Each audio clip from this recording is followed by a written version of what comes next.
the highest paid part-time job in the world options training program. And we're not going to really necessarily talk about options, but we can also talk about something that would normally be in my Laws of Game series, but I just felt like talking about it now because I'm live. And I'm not going to just stop this and then go do an audio and then I essentially going to give you the same thing I could just give you through a live video. So this is going to be a really good video for somebody that wants to really understand how to build power over time and how to be more influential and the path that they may want to take to get there. So what I'm going to try to do is give you my perspective. You don't necessarily have to follow, but I want to kind of get you to understand something. So when we talk about power, power is really a byproduct of influence. And influence means that you have the ability to persuade and influence people, right? And what I mean by influence people is to get them to see your point of view and to get them to understand where you're coming from and eventually get them to go in the direction that you want to go to, right? So power and influence is something that is an aspect of power, and it allows you to get what you want in the world. And I don't necessarily mean get what you want from a negative standpoint. I mean, get what you want to where you can advocate on issues and things that are important to you, and you're able to get back resources and opportunities that are important to you and your group, right? So that's what I mean necessarily about power and influence. Now, if that's important to you, I want you to really listen to what I'm talking about and try to understand it. And if it's not important to you, then you can go to another video because I'm not trying to hold you for something that you won't be beneficial to you. So I'm going to give you some basic stories, and I'm not going to be long-winded, but I really want to illustrate this through the concept of stories so you can really understand the power of influence and my perspective on influence, right? And how it's changed over the years as I've started to kind of understand how power really works in the world. So there's a TV show that I'm a real big fan of called Game of Thrones, and I referred to that several times. If you can extract a lot of the mysticism and a lot of the action sequences out of the show, it's a really good show on political stuff, power, influence, and really it's a template of really how the Europeans have taken over pretty much the majority of the world and how they've been in control of the world for almost 1,000 years. And in the show, there's a guy and he's talking to one of his associates. He's talking about how when he was a young man, he was kidnapped by this guy. The guy castrated him because he wanted to use his private parts for some type of ritual. And he was able to get away from this guy. And over time, in that particular city or town that he was in, he built himself up little by little from the ground up, right? And then he learned how to be an expert of intelligence and spy and counterintelligence. And then eventually he went to another part of the world and he kept building himself up and he kept building himself up to where even though he was a person that didn't have a noble name, and I mean nobility, that he didn't come from a quote unquote, a noble family, he was able to be on essentially a council that dealt with the king, right? And he was explaining that to his friend is that influence is built relatively slow and it's built over time, year after year, day after day, month after month. You have to be patient, but you got to be consistent in building it. And you got to understand it's a long-term game. And he said that his influence allowed him to reach back across the water and get the person that had castrated him back in the day and have that man brought to him. And while he was talking to his friend, he opened up like a box, like, you know, those big crates that you use to ship stuff, right? And inside the box was the person that had castrated him. So we're talking about it might have taken him 25 to 30 years to get in a position to where he can send a message. You know, back then they didn't have phones, but he could send a message and have people on the other side of the world because of who he was and because of the strength of his name and how he was moving, put this guy inside a box and send him back over across the world. What I want you to really understand is that what we're not taught is working class people, right? And when I mean working class, I mean anybody that got to go to work at 9 to 5, and you haven't really been groomed and assigned to be in a power position in the world, is that power and influence is built over time. It's rarely built immediately, right? We're not in a chaotic society. We're not in a society where you're going to be able to say, hey, you know what? If I go do something to the president, I'm going to be the president. It don't work like that over here, right? We're in a very stable society that has institutionalized this government. So the belief that you're going to be able to create an event and that event is going to usher you into power, to me, you don't really understand the stability of America. America is a very stable government. It's one of the most stable governments in the history of the world. So this mindset that we're going to be able to create this event, and through that event, we're going to take power, I don't think that's rational. I don't think you really thought it through.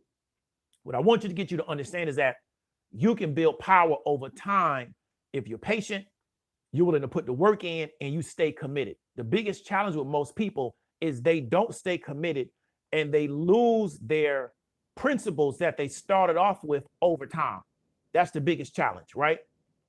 So I want to tell you a really quick story. I'm from Florida, right? Big football state, the number one football state in the country. If you actually look at the data from high school students that leave this particular state that go to D1 programs. There was a guy playing football in this state, played for UM, that eventually was playing for the Redskins, named Sean Taylor. Sean Taylor was a really good football player. He was probably on his way to being one of the better football players at his particular position in the NFL. He was killed in his home in like a robbery that turned into a murder. So where I'm from down here, we call it a 211 turned into a 187, right? In the state of Florida, that's pretty much, you're going to pretty much be done if you do that. The way they got the laws down here in the state of Florida, if you commit a robbery with a gun and you end up killing the person in the commission of the robbery, you pretty much hang it up, right? Pretty much hang it up. You're probably going to do a mandatory 25 years in prison. So when that happened, it was a shock to a lot of people. We still talking about early social media, things of that nature. Now a story develops on social media in 30 minutes. Back then, it pretty much took a 24-hour period for that whole story with Sean Taylor to develop, because Twitter and a lot of these things were still relatively new when he got killed. So what happened was, we didn't really have the information on what actually happened that led to his death. But Sean Taylor had some legal issues before that with some people in his city, and he had to address those legal issues. And as a byproduct of those legal issues, he was told by his people, you need to stop dealing with firearms, right? And that was a mistake. That, in my opinion, that cost Sean Taylor his life, because he allowed people to convince him to disarm himself, right? But that's what he did on the sake of his career. So what happened was, and I'm gonna wrap this up as far as the story, is he was playing ball, he got hurt, he had a knee injury. His girl and his kid had a house down there in Miami. She told him, yo, somebody tried to break into the crib like a few days ago. Since he was hurt and he knew he wasn't going to play, he drove from VA down there to make sure he was down there with them, because he wanted to make sure they was good, because he had his girl, and he had like a newborn. She wasn't a newborn, but she was real young. She was like probably less than a year old. So while he was down there with them, the people that tried to break into the house came back into the house, right? So then he in the house, like I told you before, he took these people's counsel and he had got rid of all his firearms. So all he had to go get to try to defend himself was a machete. So he come out of their bedroom with a machete. They had a gun, which I believe was a shotgun, and they shot Sean Taylor. And where they shot him at, in your leg, right where your leg attaches to your groin, you have a major artery. He got shot in that artery. Sean Taylor probably died in that house. They took him to the hospital, put him on life support. But when you get shot in the artery that big, you lose so much blood so fast, your blood pressure drops so fast, most likely he probably died inside that house. He probably lost his life inside his own house, right? So when that story came out, like I said, social media wasn't what it is, yada, yada, yada. We didn't really know what happened. What happened was, a lot of people in sports media, because of Sean Taylor's issues in the past, they created their own narrative around what they thought happened. And what they tried to say was that, well, because of the issues he had in the past, somebody must have given him, it must have been like a revenge killing, yada, yada, yada. And that's what happened to him, right? Without having the information as to what actually happened to Sean Taylor, because the police had not yet given us the information, because they were still doing their investigation. And a lot of times when you have a murder, but especially a high profile murder, the police will hold back information because they don't want the suspects to know what they know, right? So a lot of times they'll hold something back until they can really try to get on top of the suspects, because they don't want to put it out there and the suspects know that they know everything, and then they get shook, right? So we didn't really get the information. But you had two people that was very prominent in sports media, and they created a narrative around this that made it seem as if Sean Taylor did something to somebody, and as a result, they came into the man's house and killed him. Let me explain something to you. It's very rare that somebody is going to come into your house and kill you. That's not normal, right? People just don't do that. 9 times out of 10, if your door get kicked in by somebody else, it usually got to do with drugs. It's just rare that your home is going to be invaded by somebody that got just a beef with you on a random beef, or you and somebody may be going through it, but they're going to kick your door in, because a home invasion case is a serious case. right? It's a serious case to have. It don't make more sense to catch somebody in the street, do what you're going to do instead of kicking their door in. I'm not saying it don't happen, but it's not something that's very common. So they try to create this narrative that there was so much antagonism or so much animosity between Sean Taylor and these other people who we don't know who they are, that they came to Sean Taylor's house at night, kicked the door in, and killed Sean Taylor. Now, they didn't kill his girl and kill his baby, but they killed him, right? And then they left the house. So that was a story that they were selling without the information. Well, we found out what the real story was. These dudes had seen Sean Taylor be very generous to his sister. They in their mind felt like Sean Taylor must have had money in that house. And them being idiots and amateurs, right? They figured it would be easy to rob the house. So they tried to rob the house one time. It didn't work. His girl told Sean Taylor, yo, somebody tried to break into the house. He came down there, right, to hold her down. And then they came back and he came out to confront them when they came in and they shot him. That's how it went. Okay. So it wasn't because they had a beef with Sean Taylor. These were some youngsters that shot Sean Taylor. They was from, I believe, Fort Myers. So they drove all the way from Fort Myers to Miami to try to rob Sean Taylor. This is how stupid these dudes was. But it's a lot of stupid young people in Florida that listen to these rappers and think that living a life of crime is 1, 2, 3. And all them dudes is doing life in prison because it ain't 1, 2, 3, right? But they found that out the hard way because they let rappers tell them a lie. So that's what happened. So now I remember these dudes that said this about Sean Taylor. Before the information came out, they tried to create a narrative that Sean Taylor was a bad guy and he literally brought his death onto him, right? So you get killed in your house trying to defend your wife and your child, but you in the wrong. And that's how they tried to play it. I know who these people are. I'm not going to create no campaign about it. I'm not going to create media against these people.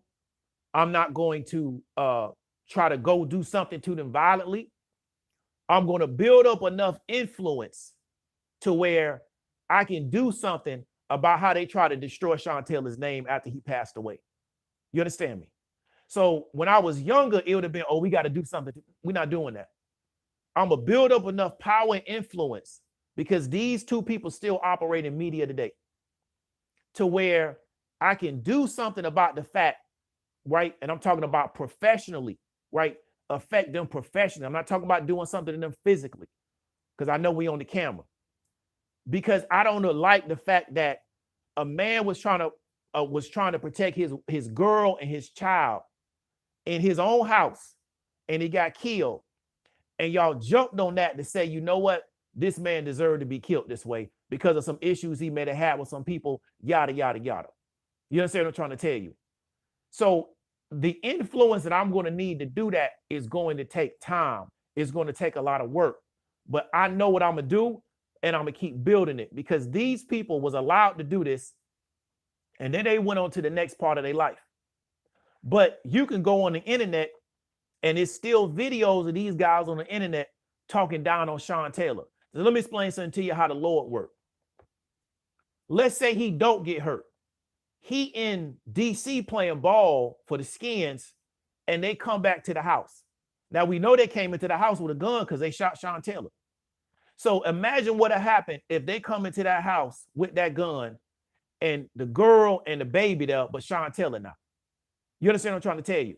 So it go to show you that the Lord worked, everything worked in a certain order because only reason he was there because he got hurt. You feel me? So he was supposed to be there to do that because in reality, he probably saved his girl and probably saved that baby life by being at that house. You understand what I'm trying to tell you? But they took that as an opportunity to make this man look like the worst person in the world because one, he played for UM, so something got to be wrong with the dude because I don't think y'all understand how much University of Miami destroyed people's lives on the football field. So there's a lot of animosity from mainstream media against UM and everything they represent because the University of Miami on the football field literally destroyed people's lives. A lot of people they couldn't deal with the fact that school from that area, that small, was able to do what they did. And it literally destroyed their lives because they turned over college football. So a lot of the media got a built-in bias against anything they got to do with the University of Miami. So now you got a player from the University of Miami. He get caught up in something. Let's use it as an opportunity to not only attack him, but try to make the University of Miami football program look bad because something got to be wrong down there, right? So, but I want you to understand, we're not going to do no Twitter campaign against the guy. We're not going to do a whole bunch of YouTube videos against the dude. We're going to build up our power. We're going to build our influence. And we're going to figure out how to pay them back professionally for trying to destroy Sean Taylor's name. Because to this day, I don't like the fact that they did that. Right? That's what I want you to understand. Power influence is built over time. It's not something that you just try to run out and do if you don't have the power and the influence. Let me give you another scenario. There's a woman that got killed in her house, right?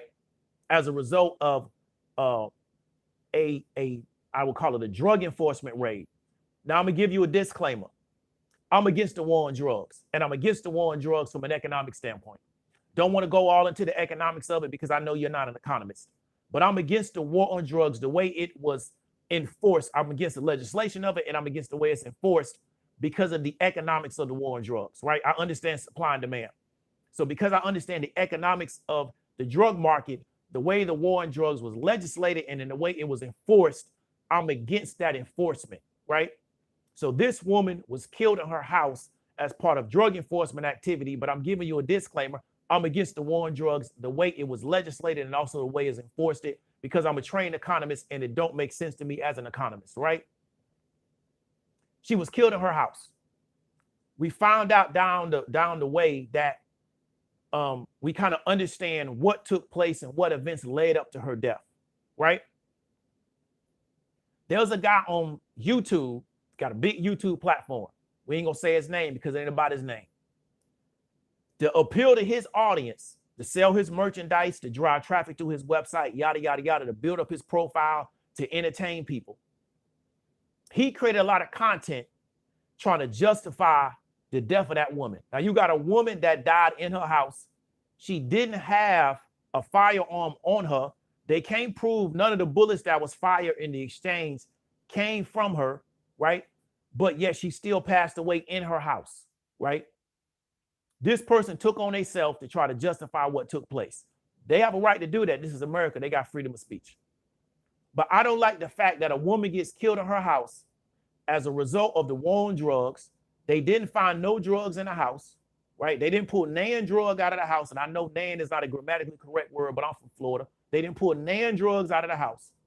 But this person felt like for me to get a prop, for me to appeal to my audience, for me to sell merch, for me to drive traffic to my website, I'm gonna give my audience all this content about why this woman was justified into what happened to her, right? I know who that person is. I know what they did. We're not going to go into no Twitter war. We're not going to create no YouTube videos about them. We're not going to do nothing to them physically. We're going to build up power and influence to where we can affect that person professionally down the road, because I don't respect that, right? I don't respect a woman being killed in her house because she is a suspect, never been to court, never had a day in court. She gets killed in the encounter, and then you try to justify the death, right? And it's a lot of civics issues involved in it. There's a lot of issues dealing with the actual law. But see, when you're dealing with a group of people that don't understand civics, right, and they don't understand what the laws are and how they're supposed to operate, you feed them red meat about it and you never go to the civics, right? Because when law enforcement, which essentially is an agency of the government, comes into your house, they got to be right and exact. It's not on you to be right and exact. It's on them. Why? Because they're coming into your home. You understand what I'm trying to tell you? The criteria or the responsibility is on them to be right and exact in everything that they do, not on you. And a lot of things that happened that night was on some far out type stuff. But that's how it goes. Some things go like that. But to me, for a person to create media to try to justify why this woman was killed in her house with no gun on her, they can't prove she ever shot a bullet. They can't match no bullets to any gun that they claim she shot. They didn't find any drugs in her house. But because I'm trying to appeal to this audience so I can make me some money, I'm going to try to destroy this woman's name on the internet, right? Like I said before, the way to stop that is to build power and influence over time, right? Because I don't appreciate the fact that that dude did that, because that could have been my sister or my aunt or my mama. And then somebody be on the internet talking down on them. And I'm like, I don't even know what you're talking about. Why? Because we never went to court. So what are you talking about? How were you guilty of something that you never went to court for? And you don't even have a reputation for doing that. is that they say you did it. Okay, cool. Let's go to court about it. But she never got that opportunity. So I want you to understand is that power and influence in this particular society that we live in is built over time. You're not going to be able to do something to somebody or create an action, right? That's going to be reactionary. That's going to get this situation to change. You got to build it over time. You have to be able to infiltrate scenarios. You have to embed yourself in scenarios so when it's time to move, you can go ahead and make that move, right? And this is what we're not taught. The challenge for a lot of people is over time, you lose your conviction. You understand what I'm trying to tell you? But you got to think like a soldier. So a soldier's taught to think the most important thing is the mission. So if I'm on a mission to get from here to there, everything that happens in between is not relevant. Why? Because I'm on a mission to get from here to there, right? So if you got a mission to execute something, the way you become successful is you always put that mission first, right? Your responsibility to that mission is the most important thing. Everything else is secondary. And you got to start kind of seeing scenarios like that. So if your goal is to build power, influence, and create a certain amount of change in the world that you want to build, that's your goal. It's not to go back and forth with people on your way there. You're not there yet. So the scenario with Varys understood, I can't do anything to this guy that castrated me because I don't have the power and the influence. So what do? I get consumed with building the power and the influence. 30 years later, I can have that man brought to me and I can do what I want to do with him. Why? Because I spent the last 30 years building up the power and the influence. That's my goal. Now, things are going to happen in between there, but what's your overall mission? To build the power and influence so I can do what I want to do in this world, so I can make things go the way I want it to go, so I can influence situations the way I want to influence situations. What we get taught is something happens, react to it. Then something else happens, react to it. Then something else happens, react to it. Let me ask you a question. What are you building in between? And you're spending all your resources and your energy reacting to situations, right? You're never building. And we get taught react. When you're not building, you're always literally in a reactionary situation. And that has shown to not be productive. There's nothing that we're going to do in an action that's going to change. That's why MLK get killed, people riot. What that mean, right?